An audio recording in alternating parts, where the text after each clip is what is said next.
శివుడు పంది మాంసం తిన్నాడని మీకు తెలుసా? ఆంధ్రప్రదేశ్లోని పవిత్ర క్షేత్రం శ్రీకాళహస్తి వాయులింగంగా ప్రసిద్ధి. స్వర్ణముఖి నది తీరంలోని అడవుల్లో తిన్నడు అనే ఒక బోయ వేటగాడు జీవించేవాడు. ఒకరోజు వేటకు వెళ్లి స్వర్ణముఖి తీరానికి చేరుకున్నప్పుడు అతని చూపు శ్రీకాళహస్తి కొండపై పడింది. ఆ కొండ ఎక్కి శివలింగాన్ని దర్శించిన క్షణం నుంచే అతని హృదయం భక్తితో నిండిపోయింది.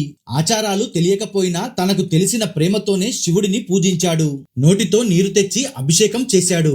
కాలి చెప్పులతో పూలను తొలగించి అడవి పూలు సమర్పించాడు. వేటాడిన పంది మాంసాన్ని నైవేద్యంగా పెట్టాడు. అమాయక భక్తికి మెచ్చిన శివుడు దాన్ని స్వీకరించాడు. అది చూసిన స్థానిక పూజారి ఆశ్చర్యపోయి మరుసటి రోజు దాక్కొని తిన్నడు భక్తిని ప్రత్యక్షంగా చూశాడు. ఆ సమయంలో శివలింగం కుడికన్ను నుండి రక్తం కారడం ప్రారంభమైంది. తన ప్రభువు బాధ చూడలేక తిన్నడు వెంటనే తన కుడికన్నును బాణంతో తీసి శివుడి కంటిపై ఉంచాడు.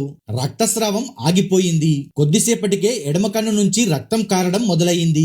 తన రెండో కన్నును కూడా అర్పించాలని నిశ్చయించుకున్నాడు. కంటి స్థానం గుర్తుంచుకోవడానికి లింగంపై తన ఎడమకాలి బొటనవేలును ఉంచి రెండో కన్ను తీయడానికి బాణం సంధించబోతుండగా పరమశివుడు ప్రత్యక్షమై, నీ భక్తి అపారమైనది తిన్నడా, ఇక నుండి నీవు కన్నప్పగా ప్రసిద్ధి చెందుతావు అని ఆశీర్వదించి అతనికి రెండు కన్నులు తిరిగి ఇచ్చి మోక్షం ప్రసాదించాడు.